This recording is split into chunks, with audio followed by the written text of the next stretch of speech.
It's a good evening and welcome to Cricket 360, wherever you're watching around the world. Might be evening where you are, might be afternoon, might be morning, but whatever you do, choose to see this one. My name is Tawanda Eli with Dennis Msali here. Back again to give you small bites of day one of the men's T20 World Cup Sub Regional Africa Qualifier B. Good evening, Dennis. Good evening, Eli. I'm happy to be back at talk about day one of the qualifiers. An interesting day we had. I was supposed to have 3 games in day one, but we just managed to do 2. But in those 2, not all 2 were completed. One had to go down to the Duckworth Lewis, not so famous, but it had to come into play today. Right, which game do we focus on first? Fortunately, we're at different grounds, so maybe each one of us can talk about what happened at their grounds. And to start off, I was at the Ruaraka today. Always we know Ruaraka is perceived, or the assumption here is that it's a home ground for the Kenyan national team, and they were taking on Mozambique. Mozambique winning the toss and electing to bowl first. Their reason being that they didn't know so much about the wicket, so they didn't want to commit themselves. They're not sure how big a target it would be or something like that, how many runs they needed for the game. So they allowed Kenya to bat first, picked up 2 early wickets, but I think that was it for them. After that, it was the Rakeb Patel show. Got 120, his first in T20 eyes. His previous best had been 73, no doubt. But 120, no doubt, and that completely took the game away from Mozambique. They ended up finishing on 224 for 5 in their 20 overs. And I think in the end, that was really enough for them to get the results. You're talking about that, Kenya being the home side, you did talk about that Ruaraka, they tend to favor it as their favorite hunting ground.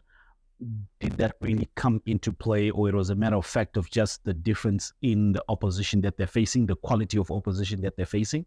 No, I think even at the toss, Shem mentioned it, they wanted to bowl first. I think they realized the forecast today had a lot of rain. They realized they need to take care of the result before they think about, personal milestones and things like that. So they really wanted to bowl first, and they fancied themselves against an opposition like Mozambique. But when the toss didn't go their way, they just made sure that now they put their foot down, put enough runs on the board, and then, try and make sure that you tidy in the second innings and be able to get the result. You can only focus on the things that you can control. True. Fantastic. Similar thing happened at Gymkhana where I was, where you did find that Seychelles won the toss and they decided to bowl first, giving the honors to Zimbabwe to say, you know what, you go hang yourself, how many runs can you put up on the board? And it turned out to be a carnage. Quite a number of records that we saw today. You did mention Rakeb Patel's personal best, that he was able to get to a century. That was quite good as well. And then Zimbabwe also, we saw them posting their highest T20 score. Previous was 236 against Singapore. Now they managed to go 286. That's now become their personal best in T20. And also their opening partnership, they had an opening partnership between Tadiwa Nashamarumani and Brian Bennett that went over 145 runs, being the first wicket partnership. Both batters getting to their personal bests, 91 for Brian Bennett and 84 for Tadiwa Nashamarumani. So brilliant performances. Yes, they would have loved to get to 100, but they didn't manage. But it was quite clear that at some point in time, Seychelles, they did not have an answer to the carnage that they were being subdued to. It was pretty much hammering that they got from Zimbabwe. In the end, taking a look at the strategy, Sikanda did mention that it was a good toss to lose. He would have wanted to bat first, which he was able to do, and he was able to post a big score enough that the scoreboard pressure of the run rate required definitely would come into play quite early. And he'd say that with the outlooks of things, when they were now looking to defend that, everyone saw that it was getting dark quite quickly with the rain coming into play, and he managed to put himself into the attack and Wellington to open the bowling. So the spinners went through the first 5 overs quite quickly, and in no time, they picked up 2 wickets in those 5 overs as well. So pretty much by the stop of play, it was now around probably the 7th over when 6.1. yes, when it was stopped, that okay, let's stop because of the rain. 18 runs was only that was on the board. 2 wickets were taken. In the end, Duckworth Lewis coming to play, Zimbabwe winning by 76 runs, courtesy of the Duckworth Lewis. But pretty much that was a tall mountain for Seychelles to try and climb. Yeah, and no different from what happened at the Waraka. The Kenyans literally ran on for the second innings to just get them started. The captain Shem opening the bowling with Viraj Patel just to go through those overs quickly. The challenge there for me, and was speaking about it on the commentary with Jimmy Kamande, that most times you try and chase the overs, but if the other team gets stuck in, then you could be in trouble, because if they can score very quickly, by the time the match comes around, it could be in their favor unless it drops a couple of wickets. And that's what happened. I think Mozambique were brave in those first couple of overs. They tried to take on the bowling. They might have lost 2 wickets, but they were really brave. We could see they were trying to go after the total. They were not just blocking and playing dead bat. So it was a bit of a mixed bag, but I think Kenya were fortunate enough to just make sure they get those 5 overs in quickly.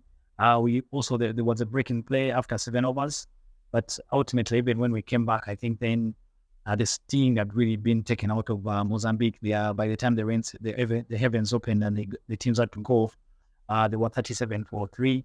And when they came back, just Kenya just made sure they managed the game properly. The game was reduced to 16 overs. They just managed the game properly.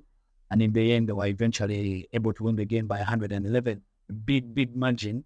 And importantly, they were also interested in making sure they finished the game so that I think they can have that net run rate advantage. So for them to pick up a win by 111 runs and one of their biggest rivals in the tournament, Zimbabwe, win by 76, I think they will slip a very happy team today. A happy team they will be. We'll shift focus to the game that did not happen, Gambia versus Rwanda. Then the game being awarded to Rwanda, courtesy of saying that they're the team in their failure to get here on time. How will that play out with the rest of the tournament? Rwanda now just get points awarded to them without really having to break a sweat for it. What's the outlook like? Yeah, and I was speaking about it with a couple of friends of mine that, you see, when things happen like that, Rwanda were able to get their result without breaking a sweat in the morning, and there was virtually no sign of rain in the morning. And then in the afternoon, the rains came down. That would have meant both Zimbabwe and Kenya would have had their games washed out or affected by the rain, and they end up sharing points with teams they could have been able to pick up maximum points with. That would have meant either today would end with Kenya and Rwanda having Kenya and Zimbabwe with 1 point, and then Rwanda with 2 points, which puts them gives them a head start a bit. So it's going to be very, very tricky, especially with the rains. Especially, I think now teams that are playing in the afternoons are going to be a touch worried. They'll be thinking about the rain even before they make a decision on whether they want to bowl fast or field fast. So I think it's going to be a bit because for the Gambia, everyone expects to. I think all the other 5 teams expect to pick maximum points against the Gambia. So M1 of them, the Gambia is sort of a free hit, but we need to make sure we are winning the games that we have to win. Mm-hmm. For you to get a no result against a team like Gambia, then that puts you on the back foot. Sure. To make sure that you need to beat up people who are in the same position as you are, who are chasing for the same spot that you want. So the completion for Rwanda today, they'll take the win, the results the way it is, because I think they must have been praying in the afternoon that maybe one of those 2 games be affected by the rain. Just rounding up things quickly, did day 1 go according to how you expected it? Yeah, more or less. I think it went according to script, basically. Zimbabwe picking up the win, Kenya picking up a big win. I think that's the difference for them, just getting that big win against Mozambique.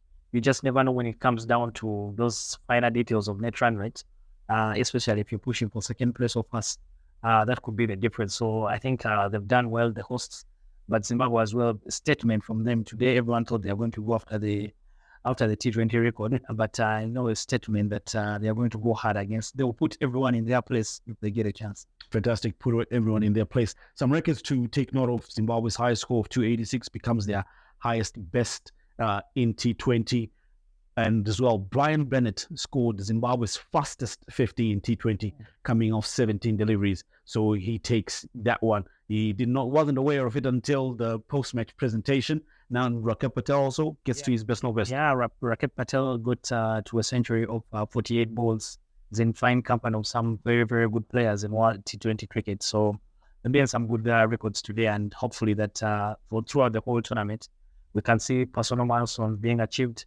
But again, at the end of the day, cricket should be the winner. All right, with day one done, we'll have a look at the points table and how the teams fare. Thank you so much. Do join us tomorrow again as we take a look at day two as how it goes. So this is from us. Join us again tomorrow.